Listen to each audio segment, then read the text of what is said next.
Hello everyone, नमस्कार, जय हिंद। अखिल भारतीय प्रताड़ित पति समाज को सुप्रीम कोर्ट ऑफ इंडिया की तरफ से थोड़ी सी राहत मिली हुई है। सुप्रीम कोर्ट ऑफ इंडिया ने अपने एक जजमेंट में टिप्पणी करते हुए कहा है कि पति के ऊपर धारा 498 आईपीसी को यंत्रवत लागू नहीं किया जा सकता है। पति और पत्नी के रोज रोज के झगड़े को क्रूरता नहीं माना जाएगा। साथ ही साथ सुप्रीम कोर्ट ऑफ इंडिया ने पुलिस को भी ये आगाह किया हुआ है कि पत्नी की शिकायत पर पति के अगेंस्ट में 498 ए को यंत्रवत लागू नहीं किया जा सकता है। सुप्रीम कोर्ट ऑफ इंडिया ने इसमें कुछ एक्सप्लेनेशंस भी दी हुई हैं, कुछ टिप्पणियां भी की हुई हैं, वो सारा इस वीडियो पे जानेंगे। इससे पहले अगर चैनल पर नए हो तो सब्सक्राइब करके नोटिफिकेशन को इनेबल कर लेना। चलिए वीडियो की तरफ चलते हैं। पूरा मामला जानने से पहले ये जानना जरूरी है कि एक्चुअल में 498 आईपीसी क्या है। भारतीय दंड संहिता 1860 की धारा 498 ए पत्नी के द्वारा पति के अगेंस्ट में या फिर ससुराल वालों के अगेंस्ट में या कोई भी ऐसा आदमी जो ससुराल वालों से संबंधित है और उनके द्वारा पत्नी को यानी कि महिला को शारीरिक, मानसिक या फिर दहेज के लिए प्रताड़ित किया जा रहा है, ऐसी चीजों पर यूज की जाती है। ये धारा आज के टाइम पर पति और पत्नी के विवाद में कॉमनली यूज की जाने लगी। थोड़ा सा भी कुछ हुआ, पत्नी पुलिस स्टेशन पर गई, मुझे दहेज प्रथा लगाना है, मुझे प्रताड़ित कर रहे हैं मेरे ससुराल वाले ये पति।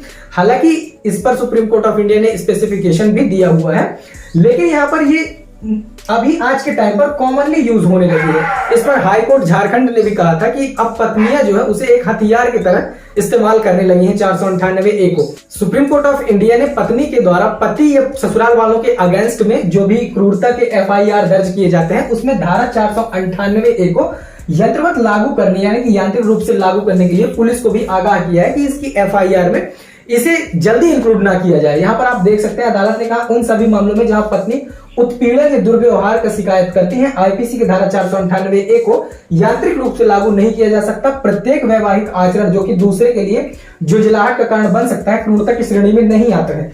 केवल मामूली चिड़चिड़ापन पति पत्नी के बीच झगड़े को रोजमर्रा के वैवाहिक जीवन में घटित होता है, उसे क्रूरता नहीं माना जा सकता है। आज के टाइम पे होता क्या है, थोड़ी सी भी अगर कुछ चीज होती है यानी कि थोड़ी सी भी घर में वाद विवाद हुआ या फिर पति और पत्नी के बीच में नोकझोंक हुआ, तो अगर पति के द्वारा थोड़ा सा भी कुछ कह दिया गया तो पत्नियां उसे बर्दाश्त नहीं करती हैं। और सबसे मेन कारण जो यहाँ पर सुप्रीम कोर्ट ने बताया कि अपने घर वालों से या फिर रिश्तेदारों के दबाव में आकर वो ऐसा कदम उठा लेती है कि फ्यूचर में उन्हें इस चीज को भुगतना पड़ता है कि घर टूट जाता है, लोगों का अच्छा खासा चलता घर बर्बाद हो जाता है। हालांकि इसके अपवाद भी हो सकते हैं, कई बार ये होता भी है और समाज में बहुत ऐसे लोग हैं जो कि महिलाओं को प्रताड़ित करते भी हैं। समाज के में ऐसे कई गंदे लोग हैं जो कि दहेज के नाम पर या फिर उन्हें आए दिन खरी खोटी सुनाते हैं या फिर किसी भी चीज को लेकर उन पर मानसिक या शारीरिक रूप से ऐसी कई सारे दबाव बनाते हैं, उन्हें प्रताड़ित करते हैं, तो उन्हें फिर आखिर में पुलिस स्टेशन या कोर्ट का सहारा लेना भी पड़ता है।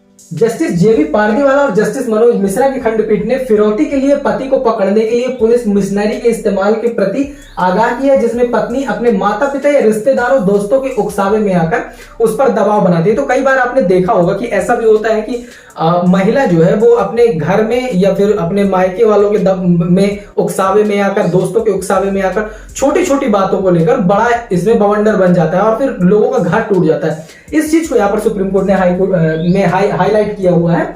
यहाँ पर जस्टिस जेबी पारदीवाला द्वारा लिखे गए फैसले में टिप्पणी की गई है, अक्सर माता पिता और रिश्तेदारों के हस्तक्षेप के कारण जोड़ों के बीच वाद विवाद जटिल हो जाते हैं। अदालत ने कहा कई बार माता पिता सहित पत्नी के करीबी रिश्तेदार भी बात का बतंगड़ बना देते हैं। स्थिति को बचाने और शादी को बचाने के लिए हर संभव प्रयास करने के बजाय अज्ञानता के कारण पति या फिर उसके परिवार के सदस्यों से नफरत के कारण उनकी कार्यवाही तुच्छ मुद्दों पर शादी पूरी तरह से नष्ट हो जाती है। यानी कि मैंने जैसे कि स्टार्टिंग में बताया कि छोटी छोटी चीजों के चलते वो जहां पर मामले सुलझ सकते हैं उन्हें ना सुलझाने के बजाय बल्कि उलझा दिया जाता है। और रिश्तेदार तो होते ही चिंदी चोर, कई बार ऐसी बातें कर देते हैं कि सामने वाला भड़क जाता है, समझाने के बजाय, घर बचाने के बजाय वो तोड़ देते हैं। अदालत ने कहा एक अच्छे विवाह की नींव सहिष्णुता, समायोजन और एक दूसरे का सम्मान करना है। प्रत्येक विवाह में एक दूसरे की गलती के प्रति निश्चित सराहनीय सीमा तक सहनशीलता अंतर्निहित होनी चाहिए। अब यहाँ पर देखिए, ये जो एक तरफ पत्नियों को भी, यहाँ पर पुलिस को भी जो कहा जा रहा है सुप्रीम कोर्ट के द्वारा, एक वर्ड यहाँ पर आप देख सकते हैं कि एक समय सीमा तक सहनशीलता। तो कई बार मैंने जैसे बताया कि होता है समाज में अभी भी कई बार टॉर्चर किया जाता है, जो कि सही बात है। तो ऐसी चीजों में तो इंप्लीमेंट होना ही चाहिए, ऐसे लोगों को सबक मिलना ही चाहिए जो कि ऐसी हरकतें करते हैं। लेकिन कई बार ऐसा भी हो जाता है कि लोग कहते हैं ना कि मैं इसे बर्बाद कर दूंगा, या इसने मेरी बेटी को ऐसा बोला, या फिर छोटी छोटी बातों पे, छोटे छोटे लड़ाई झगड़ों पे पति पत्नी के बीच में अगर पत्नी या फिर महिला की माँ बाप या फिर उनके सगे संबंधी या फिर किसी ने दोस्त ने भड़का दिया, तो ऐसे छोटी छोटी बातों पर लोगों के घर टूट जाते हैं। उस बात को भी सुप्रीम कोर्ट ने यहाँ पर हाईलाइट किया हुआ है। सुप्रीम कोर्ट ने यहाँ पर एक बहुत ही अच्छी बात कही कि छोटे मोटे विवाद, छोटे मोटे मतभेद सांसारिक मामले हैं, और जो कहा जाता है कि स्वर्ग में बनाया गया है जो रिश्ता, उसे नष्ट करने के लिए इतना बढ़ा चढ़ाकर पेश नहीं किया जाना चाहिए। अदालत को इस बात की सराहना करनी चाहिए कि सभी झगड़ों को प्रत्येक विशेष मामलों में क्रूरता का निर्धारण करने के लिए उस दृष्टिकोण से तौला जाना चाहिए। हमेशा पक्षों की शारीरिक और मानसिक स्थिति, उनके चरित्र और सामाजिक स्थिति को ध्यान में रखते हुए किया जाना चाहिए।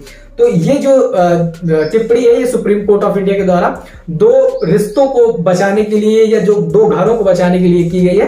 तो इस पे आपकी क्या राय है कमेंट सेक्शन में देना ना भूलें। वीडियो पसंद आया हो तो लाइक कर दें, दोस्तों के साथ शेयर कर दें, चैनल पर नया सब्सक्राइब करें। मिलेंगे नेक्स्ट वीडियो में, तब तक के लिए जय हिंद।